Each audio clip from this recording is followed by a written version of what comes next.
What will the neighbors think? I think that was the question asked most of me by my parents. Of course, I didn't really care what the neighbors thought. I felt sorry for the neighbors, those frightened people peeking from behind their curtains. The whole neighborhood was watching itself, and in the 1930s, there wasn't much else to watch, except me coming in drunk late at night. "This is going to kill your mother," my father told me, "and besides, what will the neighbors think?" Me, I thought I was doing very well. One way or the other, I managed to get drunk without having any money at all, a trick that would stand me in good stead later in my life. To make things worse for my poor parents, I began to write letters to the editor of one of the large newspapers, most of which were published, and all of which backed unpopular causes. "What will the neighbors think?" my parents asked me. But the letters brought interesting results. Hate letters, including death threats through the mails.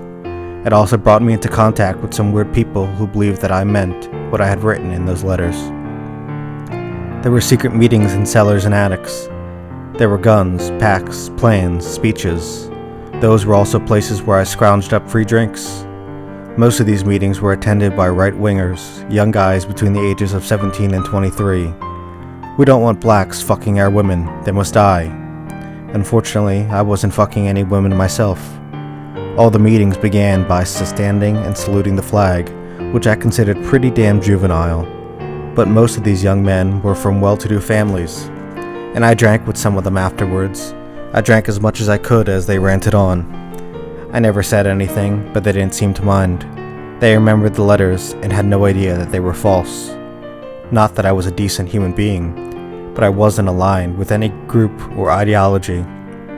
Actually, the whole idea of life and people repulsed me, but it was easier to scrounge drinks off the right-wingers than off old women in the bars.